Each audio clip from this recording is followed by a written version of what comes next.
Bom dia, boa tarde. Agradeço a presença de todos e todas que cá estão.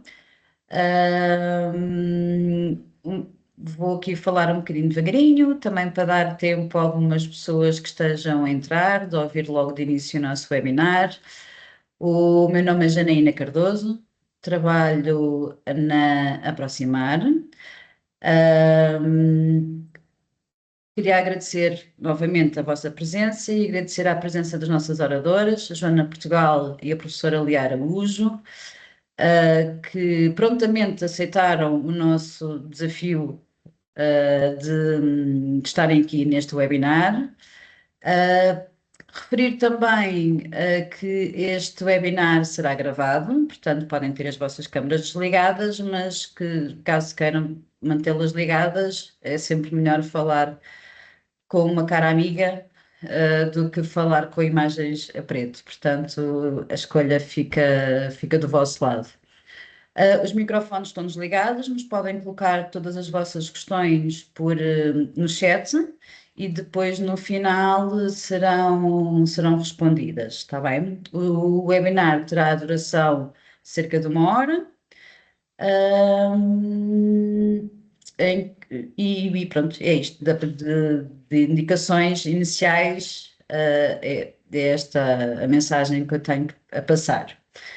O webinar tem como tema Desinformação e Educação, Aprender entre Gerações para uma Sociedade Mais Crítica. É um webinar que faz parte de um ciclo de webinar, de um ciclo maior, que o objetivo é refletir sobre a questão da desinformação e de educação. Já falámos sobre uh,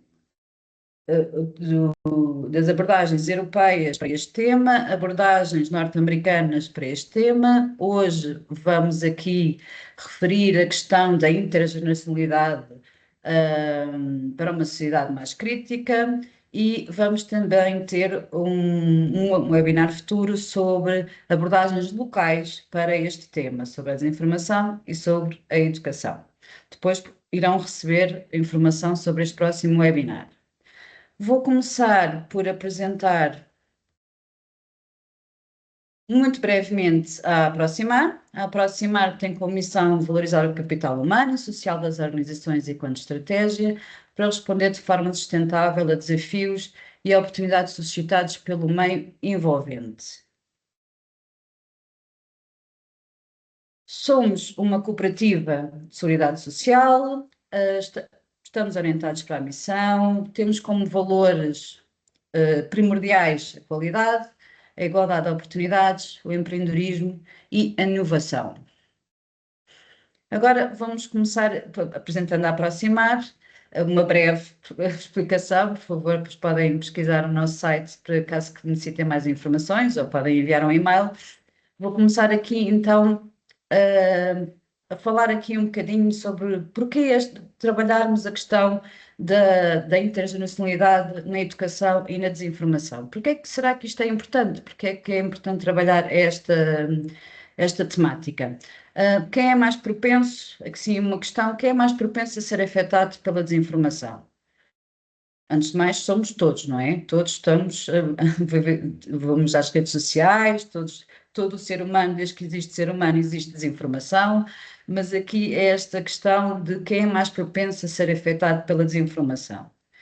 Aqui temos os adultos mais velhos, e aqui coloquei idosos porque já me explicaram, aqui foi a Joana Portugal, que não se diz idosos, mas sim adultos mais velhos, mas aqui eu coloquei a questão, a definição assim: jovens e adolescentes, indivíduos com baixa literacia digital, grupos vulneráveis e minorias, pessoas com crenças partidárias fortes e pessoas em situação de crise. Estes, de acordo com o que foi estudado e foi mapeado, estes são os grupos que são mais afetados pela desinformação.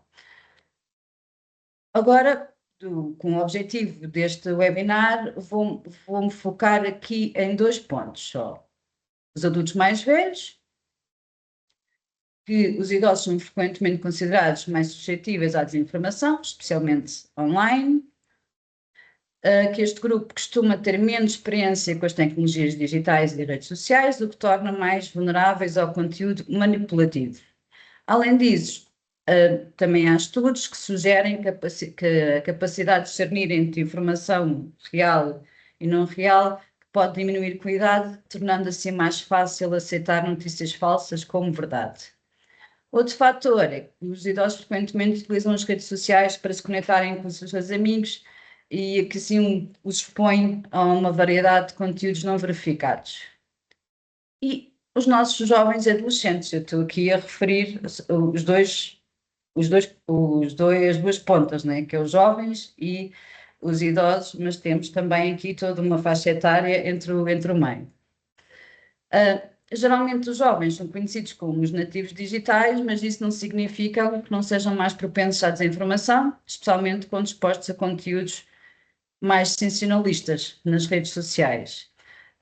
A procura pela validação social, né, e o elevado uso de plataformas virtuais, como o TikTok e o Instagram, fazem com que muitos partilham informações assim rapidamente, sem se verificar se a fonte é verdadeira ou não.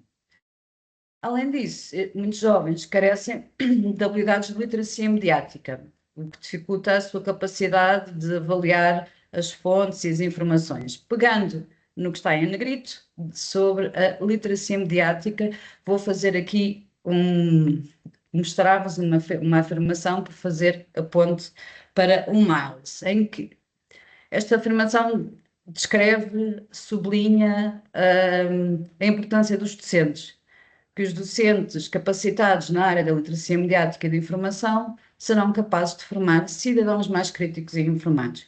Não só, neste caso, na área da desinformação e literacia mediática, mas o que diz aqui que são cidadãos mais críticos e informados, promovendo o seu pensamento crítico.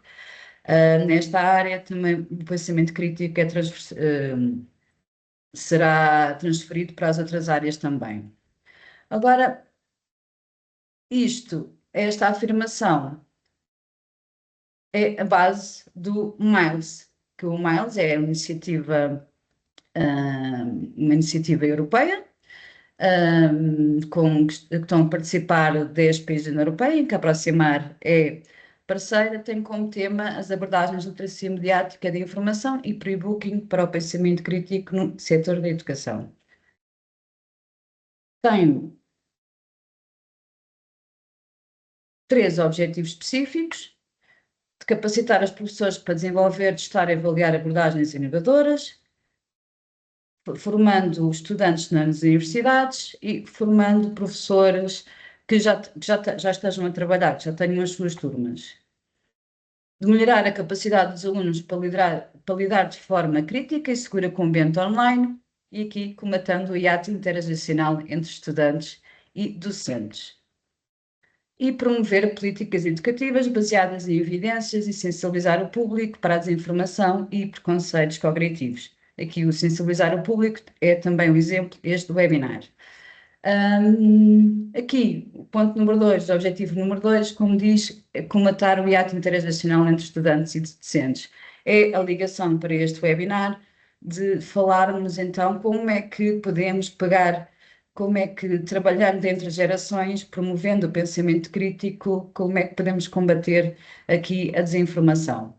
Passo então a apresentar as nossas oradoras, a Joana Portugal e a professora Lia Araújo. Vou começar por apresentar a professora Lia Araújo.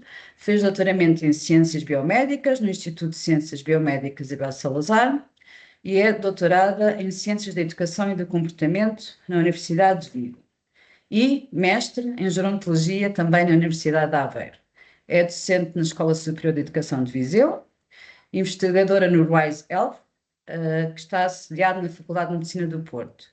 Nos últimos anos tem estado envolvida em projetos de investigação, intervenção sobre longevidade e envelhecimento positivo, tendo particularmente interesse em práticas interacionais entre pessoas mais velhas e alunos do ensino superior, com vista ao desenvolvimento de competências pessoais e profissionais importantes no trabalho na área do envelhecimento ativo, do envelhecimento.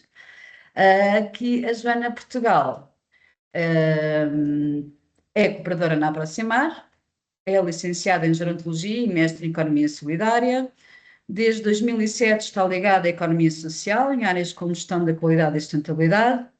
É coordenadora de mentores certificada pelo modelo Pendulum. Na Aproximar é gestora da área de conhecimento de envelhecimento ativo e cuidado ao dependente e tem vindo a trabalhar nas áreas de inovação social, formação, empreendedorismo social, bem como na metodologia de mentoria. E nos domínios de envelhecimento ativo e saudável, idadismo, valorização das pessoas mais velhas na sociedade e o papel dos cuidadores formais e informais. Portanto, como podem ver, são duas especialistas que eu estou muito feliz por terem aceito e quero muito ouvi-las.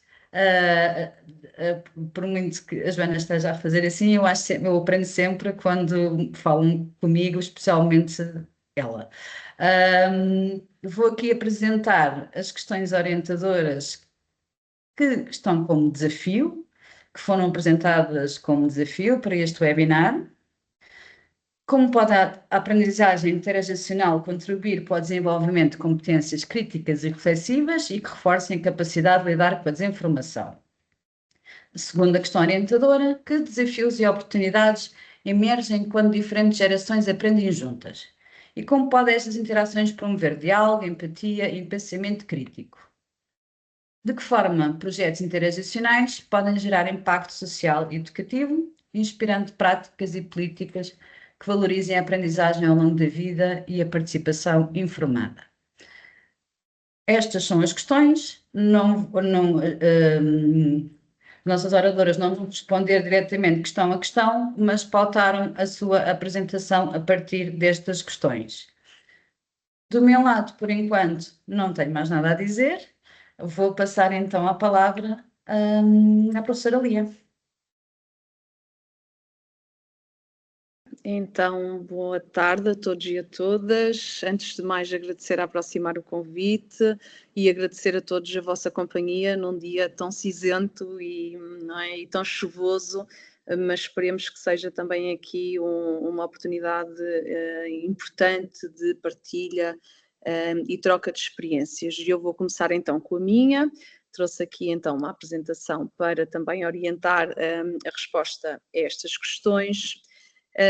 E começo precisamente, antes de as abordar diretamente, por falar um bocadinho, explicar-vos um bocadinho como é que cheguei aqui à intergeracionalidade.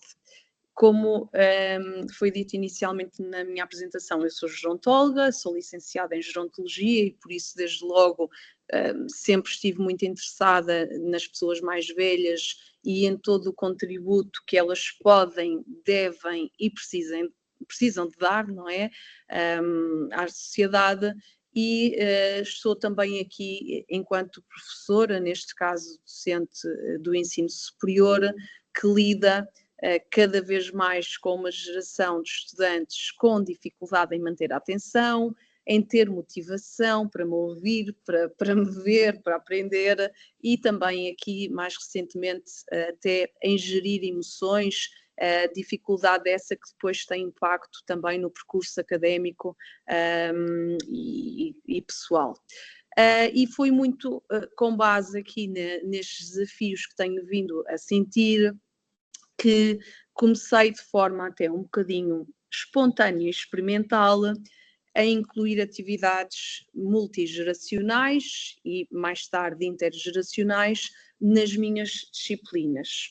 Só para também fazer um enquadramento, eu dou aulas a uma licenciatura que se chama Educação Social e por isso serão profissionais que podem trabalhar em diversas áreas e com diferentes públicos, mas tenho notado que há um interesse muito reduzido pelas pessoas mais velhas e por saídas profissionais relacionadas com o envelhecimento, o que me deixa muito triste e também preocupada, porque sei que a maioria das ofertas que estes futuros estudantes, futuros profissionais vão encontrar são precisamente, não é, na área do envelhecimento. E dizer-vos que quando comecei então a experimentar estas atividades que baseiam-se em ir à comunidade e mesmo até espaços públicos, como estas fotografias o exemplificam, desenvolver atividades com outras gerações, receber também gerações mais velhas na nossa escola para experimentar atividades produzidas por alunos, ter pessoas mais velhas a dar o seu testemunho mesmo em aula, como complemento à teoria que apresento, verifiquei que isto de facto tinha um resultado muito positivo nos estudantes. Passaram a estar mais motivados e interessados pela matéria e pela disciplina. Verificou-se também uma redução do idadismo, que já foi há pouco referido, ou seja, passaram a ter uma imagem mais realista daquilo que são as pessoas mais velhas, e houve mesmo um aumento do interesse pelo trabalho na área do envelhecimento, e eu hoje não trouxe aqui grandes referências, mas posso-vos dizer que tenho publicações que demonstram todos estes resultados. Também nas pessoas mais velhas, verifiquei que a participação nestas atividades e a ida à escola fez com que tivessem um sentido de utilidade, de propósito e até mesmo estimulação, porque uma das coisas que fizemos foi a atividade de estimulação cognitiva e, sobretudo, nas atividades que foram desenvolvidas na comunidade, deu também para perceber uma comunidade mais sensível à importância do convívio entre gerações.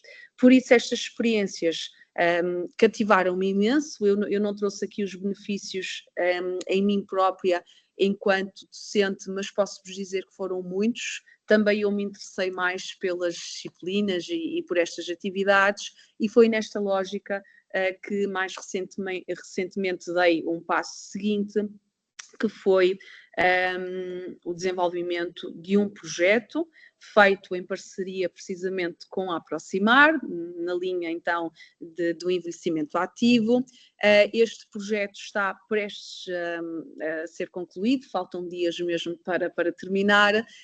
Foi um K220 de Erasmus, e que se baseou no desenvolvimento de uma metodologia intergeracional, que teve como grande objetivo preparar os estudantes do ensino superior para trabalhar numa sociedade mais envelhecida, e tivemos estudantes de enfermagem que vão claramente trabalhar com mais velhos, mas também estudantes, por exemplo, do marketing, estudantes até da engenharia, que também são áreas que devem ter algumas noções básicas daquilo que é esta fase da vida, já para não falar das noções que todos devemos ter enquanto pessoas que esperemos envelhecer. De forma assim também muito sumária, o projeto consistiu no desenvolvimento de uma metodologia, como eu disse há pouco, de programa intergeracional, constituído por 6 sessões, nas quais cada equipa intergeracional, constituída por 4 estudantes e 4 pessoas mais velhas da comunidade, tinham de analisar um desafio societal. Uma das equipas ficou com o tema da transição digital, outra das equipas com o tema da sustentabilidade ambiental, e a terceira, porque foram 3, com o tema da desertificação e envelhecimento das zonas rurais.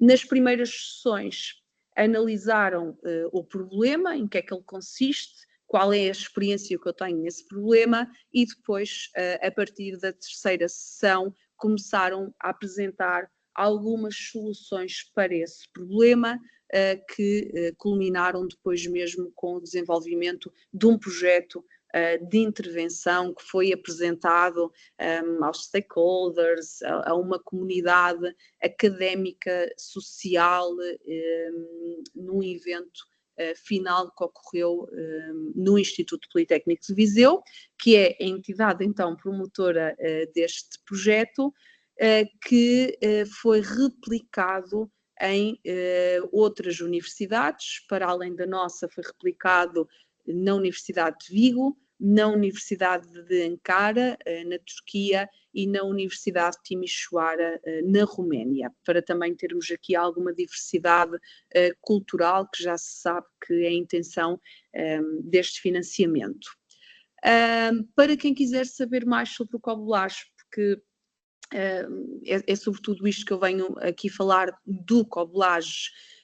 Convido-vos a verem o nosso site, que é www.coblages.com, também acompanhar as redes sociais, quer o Facebook, quer o Instagram, e uma das coisas que podem encontrar no site é a metodologia, então, que foi definida, experimentada e que está agora a ser avaliada. Na metodologia existe então a explicação do programa e da sua fundamentação também. É um documento de, penso que 60 e tal páginas, que começa com a teoria e depois com a proposta prática. Existe nas 4 línguas, aliás até existe em 5 línguas, porque falta aqui o inglês. E para além do documento da metodologia, temos um documento das ferramentas utilizadas, porque em cada sessão houve mobilização de uma ferramenta específica associada à atividade da sessão.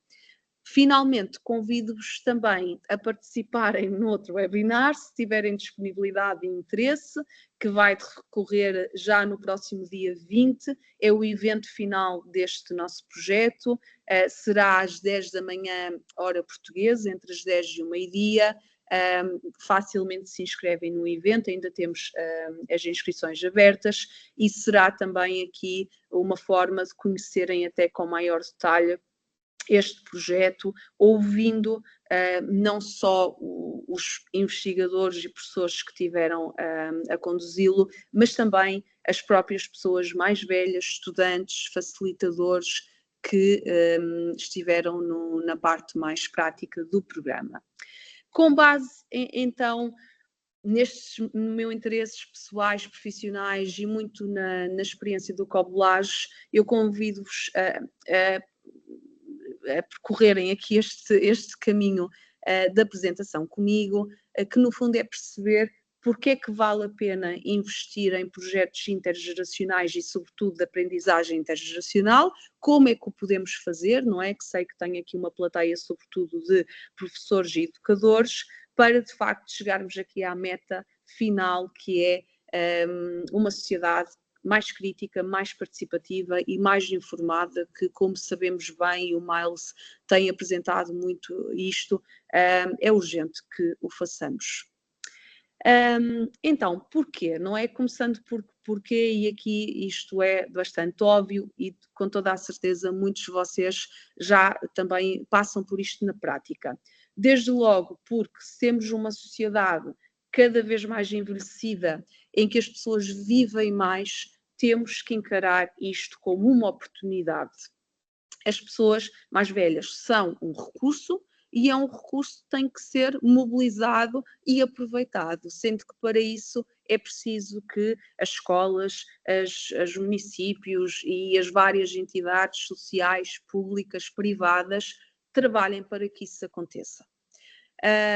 Também porque temos uma sociedade cada vez mais segregada por idade, não é? Temos atividades para jovens, para séniores, quando se calhar deveríamos pensar num modelo mais transversal, multi-intergeracional, porque esta segregação sabemos que está a ter consequências muito negativas. E se em tempos o convívio multigeracional acontecia muito naturalmente nas famílias e nas comunidades, isso neste momento não está a acontecer informalmente, até pelas questões de dispersão geográfica que caracterizam muito o nosso país, e se não acontece informalmente, temos então aqui que pensar em estratégias formais para que isso passe a acontecer. Até porque, para além da segregação por idade, temos uma tendência cada vez maior e exagerada por atividades individuais. Tendência esta que se agravou com a pandemia, que hoje o que está aqui a acontecer é uma prova também disso, não é? Sou muito a favor dos webinars e hoje agradeço mesmo que seja online, já comecei por dizer isto por causa das condições meteorológicas, mas a verdade é que estou sozinha, sem colegas, e mesmo o webinar sabemos que não permite uma interação. Isto é só um pequeno exemplo das várias atividades individuais que nós temos diariamente e que mais novos e mais velhos também assim o fazem. Sabemos que para responder a estes desafios, as atividades intergeracionais podem de facto ser uma mais-valia, porque também contribuem para reduzir sentimentos de solidão e isolamento, e eu aqui queria complementar esta ideia dizendo-vos que há vários estudos que têm vindo a demonstrar que não são só os mais velhos que se sentem sós e isolados, aliás, há níveis de solidão mais elevados nos jovens, sobretudo jovens adultos. Também combater o idadismo, porque as atividades intergeracionais contribuem para uma melhor compreensão entre gerações, o que fortalece o respeito e diminui então os estereótipos negativos. Emergem por isso como um fator crucial para o bem-estar individual e social. Por isso penso que estão convencidos que vale a pena irmos por este caminho. E como? Há várias formas. Eu venho aqui hoje sobretudo falar não de uma intergeracionalidade qualquer, venho falar da questão da aprendizagem intergeracional, onde há uma intencionalidade pedagógica. Trata-se então de uma relação educativa em que diferentes indivíduos de diferentes gerações aprendem um com os outros num contexto de diálogo, cooperação e troca de experiências. Trata-se então de um processo educativo com objetivos claros, que não se limita à transmissão de conteúdos para diferentes gerações, mas sim na relação, na partilha, na troca e recíproca entre essas gerações, ambas ensinam e aprendem. Trata-se também de uma experiência educativa que deve privilegiar um ambiente horizontal e não hierárquico, mesmo até em relação ao professor, e onde deve existir respeito pelos ritmos, linguagens e referenciais, valores de cada geração.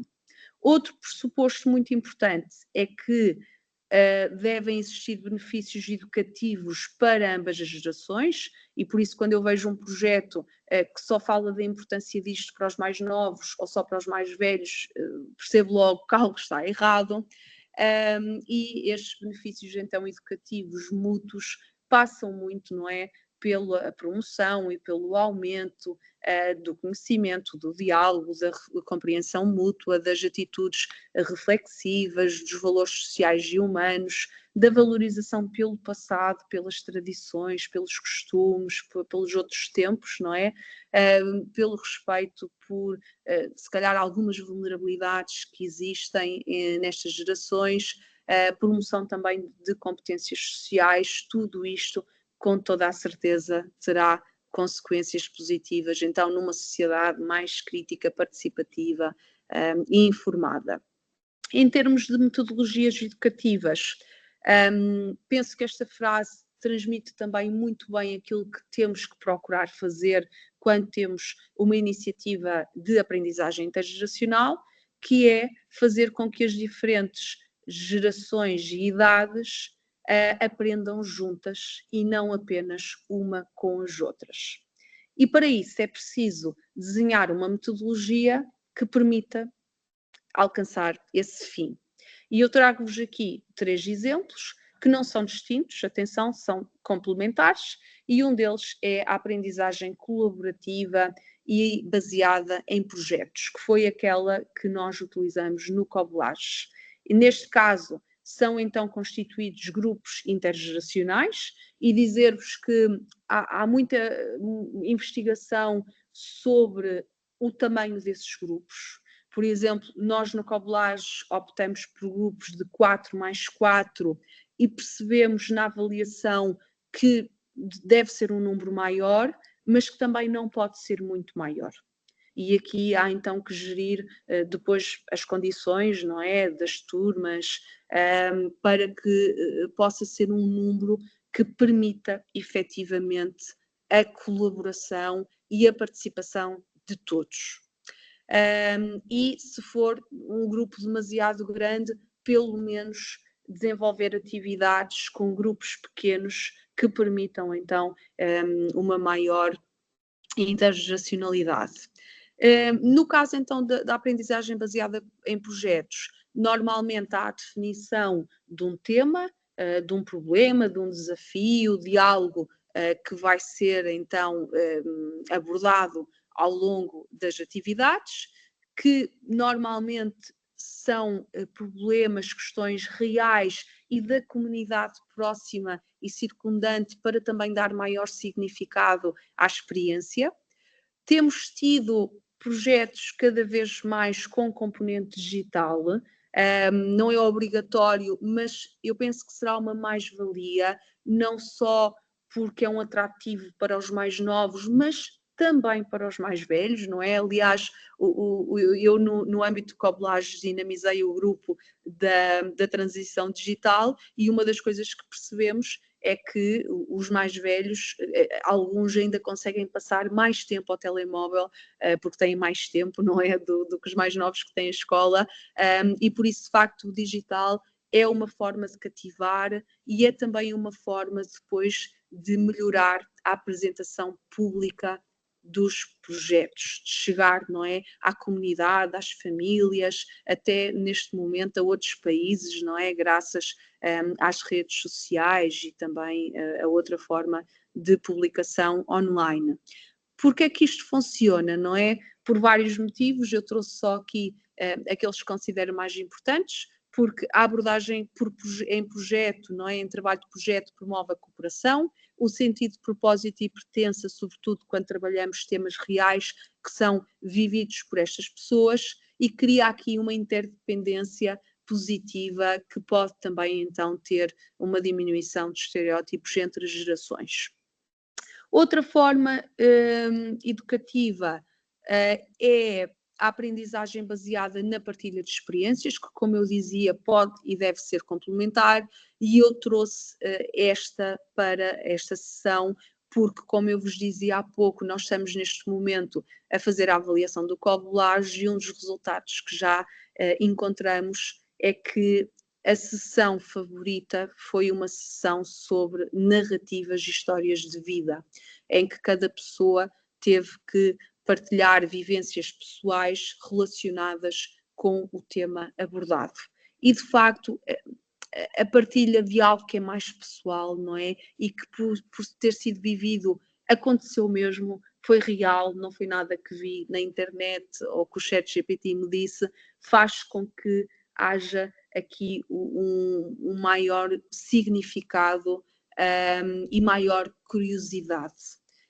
E por isso, através de rodas de conversas temáticas com base em histórias de vida, entrevistas cruzadas, por exemplo, também em que um jovem e uma pessoa mais velha partilham elementos pessoais das suas vidas, e, por exemplo, também das narrativas autobiográficas, não é? Que é que no fundo descrever a minha vida desde o momento que nasci, incluindo também o que é que eu quero para o meu futuro, são de facto... Lia, como combinado no início, dos Obrigada, 5 minutos. Desculpa, muito com obrigada. licença. Ótimo, obrigada. Eu preciso mesmo. De facto, estas estratégias são então ideais porque valorizam a memória, a identidade, o saber vivido, etc. Outra forma muito utilizada até lá fora, em termos internacionais, é o chamado serviço à comunidade, que agora algumas instituições escolares também já começam a ter, que no fundo é promover o serviço na comunidade, através do voluntariado, de outras ações mais pontuais solidárias. Uma das áreas que é agora mais trabalhada até é mesmo a ambiental, pelos motivos óbvios, não é? E neste caso, gerações em conjunto, não é? Criam impacto e sentido de utilidade social, não é? E temos neste momento muitos projetos escolares em que os mais novos vão, por exemplo, a uma estrutura residencial de pessoas idosas, a um lar, e fazem lá também intervenção. Por isso também poderá ser aqui uma boa estratégia. Em termos de atividades, tudo aquilo que for prático, significativo e, sobretudo, que evidencie os pontos fortes de cada uma das gerações. Podem ser atividades mais manuais, mais intelectuais, de conversa, de expressão artística, na comunidade, mesmo até com visitas guiadas aos locais onde o projeto está a ser desenvolvido, as digitais, como eu já disse há pouco, que são cada vez mais importantes e que potenciem a relação, a cooperação e a troca. Contextos também depende daquilo que for a vossa realidade, não é? Mas centros de dia, estruturas residenciais, pré-escolares, escolas, universidades, associações, paróquias, etc. E eu trouxe aqui algumas fotografias de projetos em Portugal, por exemplo, estas duas do canto direito inferior são de um projeto muito interessante que são as aldeias pedagógicas, em que as crianças vão ao meio rural a ver o que é uma galinha e como é que produz ovos, a ver as vaquinhas e que também, não é, são aqui, tem uma componente de aprendizagem muito interessante, mas sobretudo ter em conta as fases, e estou mesmo a terminar. E as fases principais de um projeto desta natureza são o diagnóstico e o levantamento das necessidades, ok? Quem vão ser os participantes e o que é que eles precisam, o que é que eles gostam, a definição de objetivos e o racional também aqui que vai enquadrar o nosso projeto, planear e desenhar o programa, preparar e sensibilizar os participantes e os facilitadores, e aqui até com alguma componente de formação, implementar as atividades, não é? Pôr o programa em prática, sempre também com a lógica da avaliação, quer a avaliação contínua, a monitorização, quer a avaliação final para perceber o impacto real. Também muito importante é encerrar e pensar em estratégias de sustentabilidade e de continuidade que podem passar por alternativas e não propriamente por continuar o programa, porque ele deve ter um início e um fim. Nota final, não existe de facto receita perfeita e infalível, no entanto, existem orientações fruto de investigações, fruto de experiências, práticas, que podem contribuir para um planeamento, um desenvolvimento e uma avaliação de maior sucesso. Eu espero ter trazido aqui algumas noções, mas estou, como é óbvio, disponível para a fase seguinte e através do site e do projeto e do meu e-mail, fiquem também à vontade para nos contactarem, que estamos disponíveis e interessados em partilhar as nossas experiências. Obrigada pela vossa atenção. Obrigada, Lia, pelo valorizíssimo contributo. Pedi então à Joana Portugal para apresentar e caso hajam questões que queiram colocar à professora Lia, vão colocando no chat e que depois no final a professora Lia irá responder. Olá, boa tarde a todos e a todas. Obrigada, Janine, e obrigada, Lia, por esta, no fundo, foi a rampa de lançamento. Portanto, a Lia já nos deu aqui todo o enquadramento mais teórico-conceptual, e aqui o meu papel é mais, não vos vou trazer aqui as questões dos conceitos, porque acho que já estamos aqui bem enquadrados. Queremos aqui mostrar algumas experiências e alguns programas que a Aproximar foi desenvolvendo e que respondem um bocadinho a este desafio de como é que conseguimos promover este pensamento crítico usando esta abordagem da aprendizagem intergeracional. Partilhar, que obviamente não trouxemos aqui a experiência do Coblages, porque sabíamos obviamente que ele ia assumir isso, portanto não vão ver aqui, mas falando daquilo que também já foi a nossa história com a intergeracionalidade, e que temos aqui um grande... Desculpem lá que isto agora... ok. Temos aqui uma grande evolução, ou seja, não é necessariamente evolução porque ainda não houve progresso, portanto nós ainda temos uma história recente com esta área, um bocadinho também partilhando aqui um bocadinho desta história que ele estava a falar e porque é que nos desperta, portanto às vezes são desafios que outros nos colocam, como a Gina estava a referir, às vezes alguém nos desperta, começamos a trabalhar, começamos a tentar inovar e perceber o que é que resulta e depois a curiosidade, o benefício, a mais-valia que vemos no terreno acaba por nos fazer, como se costuma dizer assim, em linguagem muito corrente, se me permitirem, ganhar aqui o bichinho de começar a querer potenciar esta área da intergeracionalidade. Portanto, de uma forma muito clara, foram estas as 6 iniciativas. Eu não vos vou falar das 6 e acreditem que vos venho trazer de uma forma muito, muito resumida. A única que não foi desenvolvida num contexto educativo, quando eu digo de contexto educativo, falo de educação formal, portanto, das respostas mais educativas, mais tradicionais, foi o Senior Vlog, que foi em contexto mais comunitário. E, portanto, essa eu não vos vou trazer hoje, foi propositado, mas venho-vos trazer resultados de todas as outras, ok? Então, a primeira que nós nos esforçámos foi o tal primeiro desafio que nós tivemos, foi o chamado Early. O Early, aquilo que pretendia era olharmos para as questões do património cultural, para a preservação desse património cultural e achava subjacente uma grande preocupação, que a Lia também já partilhou, que era a questão da desertificação das comunidades, dos locais. Não era necessariamente comunidades rurais só, não era exatamente esse o foco, mas também não se queria necessariamente para zonas urbanas muito populadas, como por exemplo Lisboa, Amadora, etc. Aqui optámos por criar parceria com uma organização nas Caldas da Rainha, e portanto foi lá que desenvolvemos. Portanto, estas imagens que vocês veem foram de algumas iniciativas, algumas atividades que fizemos lá.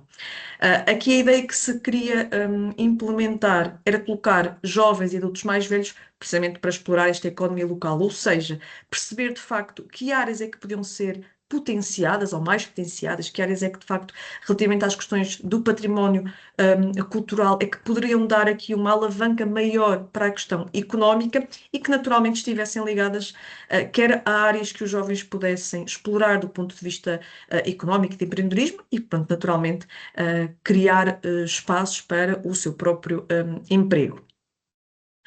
Independentemente daquilo que possam ter sido os resultados eficazes, portanto, aqui em termos de continuação ou de criação desses negócios, portanto, aqui não foi essa a tónica. O que se cria aqui é criar este espaço de aprendizagem intergeracional para cativar os jovens nesta perspectiva. Ali o trabalho que se desenvolveu com 35 jovens envolvidos, com uma escola de hotelaria, portanto foi com a escola de hotelaria local, já tinha-se identificado aqui que a agricultura era uma das áreas mais potenciadas, portanto, conhecendo o território das Caldas da Rainha, era muito natural.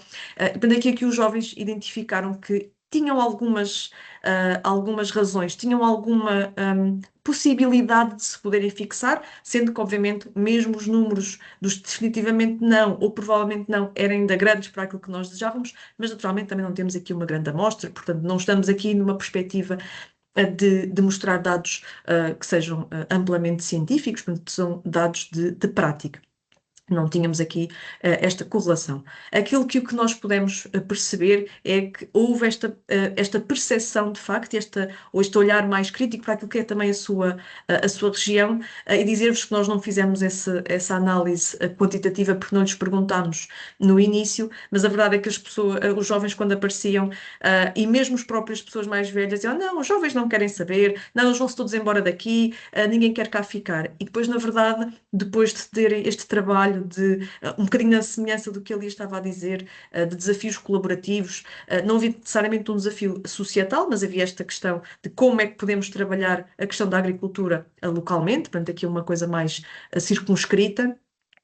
Houve esta pequena mudança de, ok, se calhar eu posso olhar para o meu território de uma outra forma, e isto é uma outra forma de ver este desenvolvimento de pensamento crítico. Numa outra perspectiva totalmente diferente, fomos trabalhar um novo caminho, portanto, vamos perceber aqui como é que poderíamos utilizar a arte e a cultura para combater o idadismo. Eu referi-vos há pouco a questão do envolvimento com uma área educativa, novamente fomos trabalhar com uma escola profissional. Aqui uma ressalva porque era uma escola profissional que tinha uma vertente psicossocial e, portanto, naturalmente, ou pressupomos nós, especulamos nós, que naturalmente os estudantes estavam um bocadinho mais inclinados, mais abertos. Da mesma forma, o docente que os acompanhou partilhou connosco de uma forma informal, o mesmo que a Lia também já referiu, nomeadamente com o afastamento, com não ser uma área que os despertava. Partilhar convosco a título de curiosidade que nesta iniciativa que se chamou Pages, nós fizemos uma sessão preparatória com os grupos em separado, portanto, unigeracional, em que tentávamos perceber um bocadinho os estereótipos que existiam. E foi muito gratificante. Bom, primeiramente foi muito chocante, de facto, cá perceber, nomeadamente com os jovens, algumas percepções que tinham, com os jovens, inclusive, a dizer que tinham medo de pessoas mais velhas, o que para nós foi, assim, uma palavra muito forte. E, na verdade, durante o desenrolar das atividades e um bocadinho aquelas percepções que nós às vezes depois não conseguimos traduzir naquilo que são todos os questionários que possamos aplicar, que é a chegada, toda aquela entrada no espaço, porque era um espaço que não era deles. Estas instalações que vocês veem nas fotografias é numa estrutura residencial para pessoas idosas, portanto eles estão num espaço que não era deles, mas entravam com receio. Portanto, de facto, este medo, este receio do novo, de um desconhecido, trazia alguma curiosidade. Portanto, nós fomos desenvolvendo uma série de atividades não formais, umas mais manuais, umas com dança, com poemas, com música, portanto, algo que foi também envolvendo e mobilizando as pessoas. E depois aqui o que conseguimos perceber, portanto, utilizámos uma escala para perceber aqui as diferenças. Não vou estar aqui a avançar com a escala que utilizámos, mas utilizámos aqui uma escala que avaliava aqui 6 componentes, 6 atitudes perante os outros, e portanto aquilo que nós conseguimos perceber é que houve de facto algumas mudanças, alguma maior sensibilização para aquilo que era o outro grupo, nomeadamente as pessoas mais velhas poderem atribuir um maior sentido de competência aos jovens. Normalmente tem muito aquele estereótipo de não quererem saber, de não estarem preocupados, portanto reconheceram e alteraram isso, e também os próprios jovens conseguiram reverter algumas ideias que eles tinham. Novamente, temos amostras reduzidas, aqui falávamos de 75 participantes, e aqui sim também ainda estamos mesmo à semelhança do early, com perspectivas de jovens entre os 16 e 18 anos. Não os trouxe aqui porque temia não termos muito tempo, mas nós filmámos, produzimos um conjunto de vídeos, portanto temos vídeos dos jovens que participaram e vídeos das pessoas mais velhas.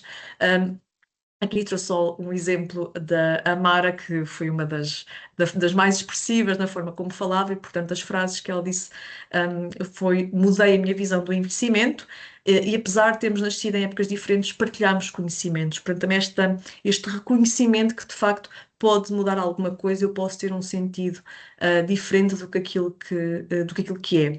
Também alguns jovens a relatar que estão sozinhos, portanto não têm pessoas mais velhas, têm pessoas das idades muito próximas, ou os pais e as mães, e portanto não têm um grande contacto com gerações muito diferentes das deles, e que sentiram durante aqueles momentos que isso de facto os podia privar de uma abordagem maior e de ter uma visão mais larga do que podia ser o mundo, do que podia ser a sociedade, etc. Portanto, foi aqui muito, muito interessante, foi muito informal, se quisermos assim dizer, mas que deu-nos muito esta consciência, um pouco como a Lia estava a dizer, e um bocadinho nesta vertente de trabalhar com as escolas e com estes contextos mais educativos. E se vocês repararem aqui, foram tudo momentos em que foram os estudantes, nestes dois, que saíram das suas escolas para ir a outro local. Isso naturalmente também é diferenciador e acaba por trazer uma novidade aos jovens. Outra iniciativa que tivemos, esta mais recente terminou em 2025, no final de 2025, naturalmente também estávamos aqui, e estamos atentos, e a Janina já falou disso, e a Lia também, à questão do mundo digital. Portanto, queríamos aqui perceber, nestas dinâmicas até da tripla transição, o que é que nós podemos ligar aqui com o digital, com a transição verde, e até mantendo aqui esta lógica da coesão social, como é que as relacionávamos. A iniciativa do Guardian produziu um jogo, portanto, eu há pouco não disse, mas todas estas iniciativas foram iniciativas transnacionais, portanto, com a União Europeia e financiadas pela União Europeia. Esta ação, nós produzimos um jogo, o jogo está disponível, nós depois podemos partilhar convosco.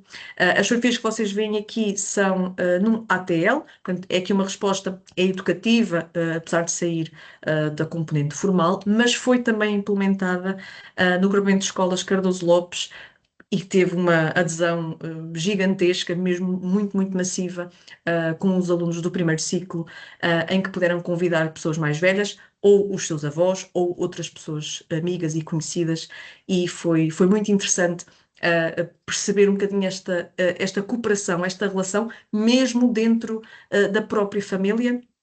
Portanto, eu tenho que partilhar isto porque foi uma frase muito caricata de uma pessoa mais velha, portanto, uma senhora que participou nestas atividades no agrupamento de escolas Cardoso Lopes, na Amadora.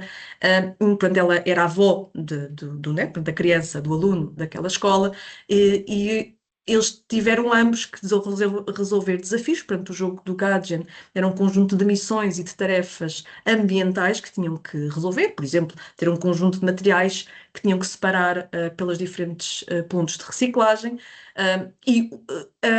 Esta senhora partilhava que havia coisas que ela própria não sabia, que tinha que perguntar ao neto, ou coisas que para ela eram óbvias e que ela dizia ao neto e o neto não sabia. E, portanto, mesmo aqui sempre nesta perspectiva de nós conseguirmos promover também este diálogo e promovermos esta descoberta.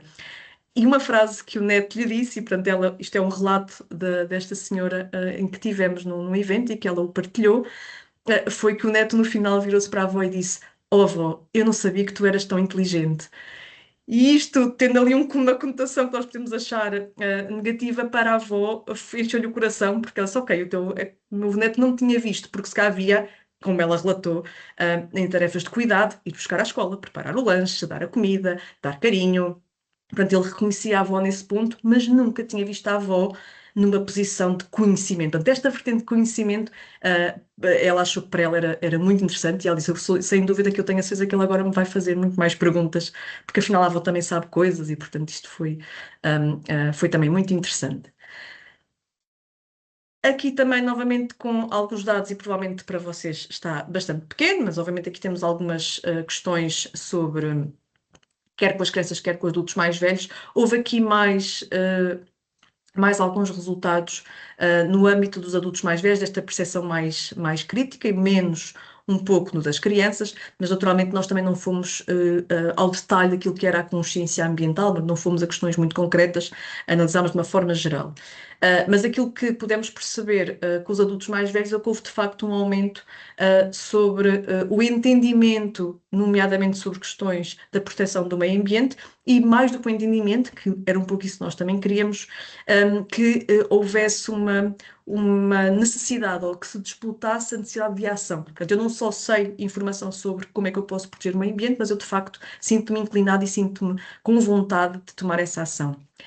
Naquele ATL que vocês estavam a ver as fotografias, portanto, aquele é um ATL que coexiste, o espaço, o grande edifício é coexistente entre o ATL e um centro de dia, mas os edifícios são ligeiramente separados. Portanto, é possível conectar, mas não existe partilha de espaço diária. E, obviamente, todas as pessoas mais velhas, num dos jogos em particular, que se falava da questão de práticas comunitárias, de fazer jardins comunitários, e havia ali uma dupla, uma pessoa mais velha com uma criança, que já estavam completamente empolgados, e, portanto, a pessoa mais velha, no fim do jogo, só disse: "Muito bem, então nós estamos à vossa espera, venham lá ter connosco, vamos então lá criar este jardim comunitário, vamos fazer coisas fora daquele momento do jogo", e era isso que se pretendia. O jogo do gadget nós não o vemos como um jogo por si só, mas vemos como um mecanismo destas atividades educativas e até destas atividades comunitárias. E já passando para a última, portanto, que é muito Sim, Jane, semelhante com o grupo. é o momento, é os 3 minutos. Sim. Desculpa. São 2 slides. Portanto, aqui o Green Transitions é muito semelhante ao Gajen, mudando um pouco aqui o público-alvo, e aqui, obviamente, para nós que estamos a olhar para isto de uma perspectiva geral, parece-nos um pouco irrelevante, mas do ponto de vista dos grupos-alvo pode ter a sua particularidade. Portanto, o Gajen tinha a especificidade clara de ser para crianças com menos de 12 anos, e por oposição, o Green Transitions tinha a menção clara de ser para jovens com mais de 15 anos. Portanto, esta distinção de percebermos aqui um bocadinho a diferença. Havia aqui um jogo diferente, aqui um jogo muito mais reflexivo, que levava muito mais à discussão de posições, de não ser só conhecimento em si, mas como é que eu me posiciono em relação a isto, qual é que é a minha ação, e obviamente que atrás disso poderá vir e poderá suscitar muita, eventualmente até desinformação que possa existir, e portanto o próprio jogo nos dava essas pistas. A forma como o jogo está construído é consoante as respostas, portanto eu posso dar uma resposta errada, ele permite-me avançar, mas por trás eu tenho todo um cenário que vai ficando mais, portanto uma pequena cidade que vai ficando mais poluída, mais cinzenta pelas respostas que eu dou, e portanto há aí uma inferência por essa perspectiva naturalmente. Portanto, aqui, obviamente que todas as pessoas o que valorizaram foi este espaço de diálogo, esta possibilidade de discutir com outras pessoas, portanto, com ideias e pontos de vista diferentes, como eles disseram, poder ver não ser só os jovens a conversar com os jovens ou as pessoas mais velhas a conversarem entre elas, porque aqui as pessoas mais velhas pertenciam a um espaço sério, portanto, um espaço educativo não formal que existe na comunidade, e os jovens, mais uma vez, eram jovens de uma escola de formação profissional. Portanto, muito habituados, como também de resto já vimos hoje, a estarem segregados só com pessoas das suas idades. E, portanto, esta experiência permite-lhes, de facto, perceber que há também opiniões de outros lados que são tão importantes como as nossas e que se calhar até podemos chegar a um ponto mais comum. E, portanto, com isto disse que era o último slide, e obrigada pela vossa atenção, e estou a dispor para alguma dúvida que possam ter. Muito obrigada. Pronto, quer a professora Lia, quer a Joana têm anos de experiência nesta área. 1 hora de webinar não é suficiente para tudo o que elas poderiam e têm para partilhar convosco, mas aqui para terminarmos, para respeitarmos o tempo de todos, aqui em jeito de conclusão, mesmo que tenha sido pouco tempo, eu acho que todos e todas conseguimos aqui ouvir como é que a aprendizagem interacional pode promover as competências críticas e reflexivas. A Joana acabou de dar um exemplo de uma reflexão muito pura do neto. Quais os desafios e oportunidades para promover o diálogo? Eu acho que quer a professora Lia, quer a Joana comentaram várias formas de diálogo, como é que a empatia foi desenvolvida em ambas as gerações nesta partilha cuidada e que foi trabalhada, como é que o pensamento crítico aqui foi também desenvolvido, o impacto social e educativo que estas iniciativas trouxeram e a participação informada. Pegando também em jeito de conclusão e pegando para o Miles e para a desinformação, por muito que nós que formemos docentes, que formemos adultos sobre a desinformação, sobre a literacia mediática, a linguagem mediática nas redes sociais, e aqui eu falo do WhatsApp também, usada pelos nossos jovens, nós não temos noção. Desculpem assim diretamente, há muita linguagem na dark web, muitas coisas a acontecer, e o meu apelo, a minha vontade, o meu rosto desta iniciativa é isto mesmo, é reduzir o máximo que pudermos, promovermos a empatia, tentarmos de alguma forma chegarmos aos nossos jovens, porque senão nós não vamos saber o que é que está a passar. Nós vemos uma mensagem, eu dou sempre este exemplo, com os emojis bonitos, mas aqueles emojis bonitos juntos significam outra coisa completamente diferente. Os telemóveis têm telemóveis espelhos. Portanto, no meu objetivo, nosso, não é desta iniciativa, mas agora neste momento estava a falar por mim, e de ter tanto interesse na área da aprendizagem interacional é esta mesmo, é reduzir, quando pudermos, o hiato entre as gerações.